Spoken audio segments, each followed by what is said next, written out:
Nos vies ont été transformées par plusieurs aspects. Tout d'abord, certainement, le premier qui nous a touchés, c'était nos finances. Quand Dieu nous a demandé de quitter notre profession avec le revenu qui était associé, on s'est retrouvé à dépendre de lui et à devoir avancer par la foi avec 300 francs suisses de soutien mensuel pour commencer. Et puis notre petit studio dans lequel on habitait nous coûtait 300 francs suisses. Donc on a dû apprendre à dépendre de Dieu pour des choses de plus en plus grandes. Et ça a été jusqu'à notre voyage dans le Pacifique l'année passée, où on s'est retrouvé avec un grand défi financier pour partir toute la famille avec nos 5 enfants pour une année à faire le tour des îles du Pacifique pour encourager le développement des fabricants de joie.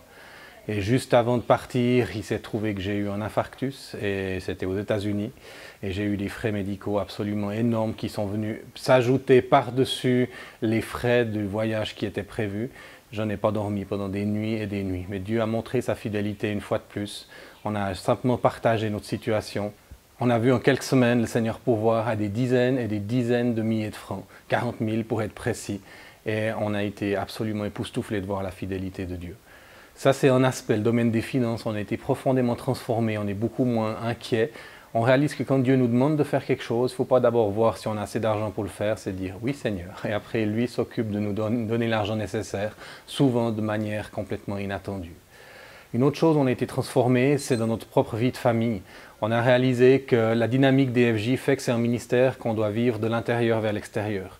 Donc les choses, les valeurs qu'on veut mettre en pratique dans notre ministère, on doit d'abord les vivre dans notre vie personnelle, dans notre couple et dans notre famille.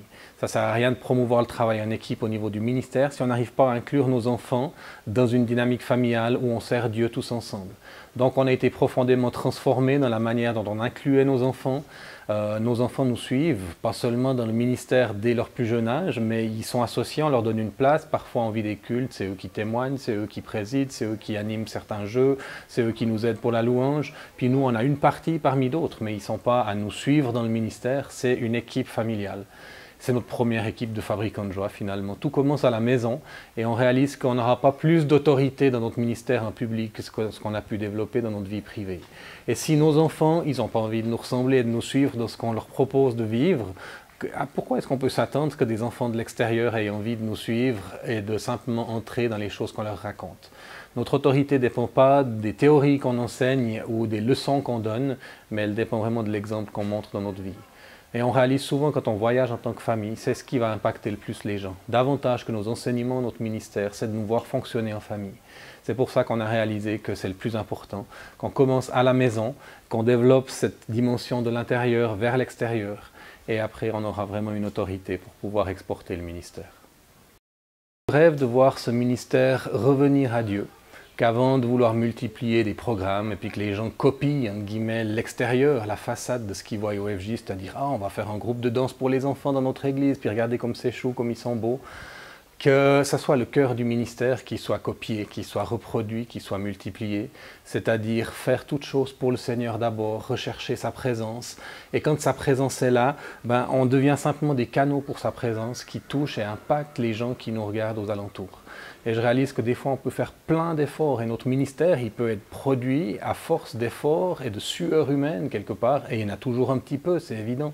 Mais c'est davantage notre créativité, notre animation, nos idées qui touchent le cœur des gens que simplement la présence de Dieu qui coule au travers de nous.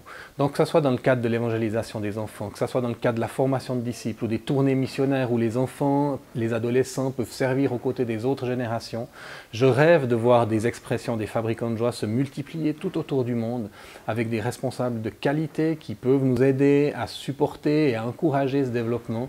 Mon rêve, ça serait de voir une expression des fabricants de joie dans chaque zone Oméga autour du monde et puis que ça puisse pénétrer les églises comme d'autres choses ont pénétré les églises au fur et à mesure de l'histoire de l'église et que dans quelques années, on se souvienne même plus d'où ça vient, qu'on réalise même plus d'où a été l'origine, mais que des principes, des valeurs des fabricants de joie fassent simplement partie de la vie chrétienne normale, de tout groupe, que les générations soient impliquées ensemble, que les familles vivent leur foi à la maison autant que dans les réunions et qu'il y ait une continuité dans une dynamique où chacun est impliqué dans le royaume de Dieu. Deux choses principales dans ce qu'on enseigne qui sont pertinentes à peu près dans toutes les cultures et tout autour du monde. La première, ça concerne le fait de vivre sa foi à la maison. Beaucoup de gens ont une image différente de ce qu'ils sont à l'église et quand ils sont à la maison. Quand ils sont à la maison, ils se relâchent, ils se laissent un peu aller. Et souvent, ils ont des beaux costumes, des beaux sourires quand ils sont à l'église. Bonjour frère, ça va? Oui, ça va. Et la famille, ça va? Oui, ça va. Alors que des fois, ça ne va pas du tout. Et on doit apprendre aux gens à aligner leur vie privée et leur vie publique. De ne pas essayer de donner une belle image de façade alors que tout est pourri à la maison, mais d'essayer vraiment d'avoir une continuité entre ce qui se vit à l'église et ce qui se vit à la maison. Pour que également la prochaine génération soit formée dans la continuité, qu'elle ne soit pas exposée à un espèce de système religieux qui peut être magnifique le dimanche matin mais qui est inexistant pendant la semaine. On a envie d'authenticité. Je crois que la jeune génération qui vient, dans toutes les cultures, elle recherche quelque chose d'authentique. Et il n'y a rien qui va faire plus fuir les enfants et les adolescents loin de Dieu que de voir des parents qui mènent une forme de double vie, qui sont très engagés, qui prient comme des évêques le dimanche matin, mais qui vivent comme des païens pendant la semaine, qui font que de leur crier dessus ou de les frapper. Donc ça, c'est la première chose. L'autre chose, c'est le regard sur l'enfant. On réalise que dans beaucoup de cultures, l'enfant n'est pas pris au sérieux. L'enfant, il faut surtout qu'il se tienne correctement, qu'il ne dérange pas. Donc on a une éducation des enfants qui est beaucoup basée sur le comportement, y compris dans l'église. On voit beaucoup d'enfants chrétiens qui sont bien dressés, un peu comme des animaux finalement. Ils vont pouvoir prier 2 heures, mais en fait, ils dépendent beaucoup d'un cadre extérieur de personnes qui leur font vivre la foi d'une certaine manière. Et puis dès qu'ils se retrouvent tout seuls, les choses ne sont plus là parce que c'est vraiment ce cadre extérieur qui les aide à se comporter comme ils doivent se comporter. Donc c'est une éducation qui vient de l'extérieur du comportement, mais qui ne touche pas le cœur. Et nous, on prône une éducation qui commence par le cœur. Et puis, à partir du cœur, il y a les fruits qui viennent petit à petit dans le comportement, même si le comportement ne change pas tout de suite. Et ça passe beaucoup par la relation. Dans les Proverbes, on a ce verset où Salomon disait « Mon fils, donne-moi ton cœur ». Et on réalise que si on veut travailler d'une manière efficace avec la jeune génération, c'est important qu'on cherche le cœur de nos enfants. Et c'est ce qu'on essaye d'enseigner aux parents. Dans beaucoup de ces cultures où la vie religieuse est très importante, tout le monde a envie d'apprendre à prier avec les enfants, de vivre des cultes en famille, puis souvent ces cultes ils durent 2 heures, ils sont ennuyeux et tout le monde doit les subir.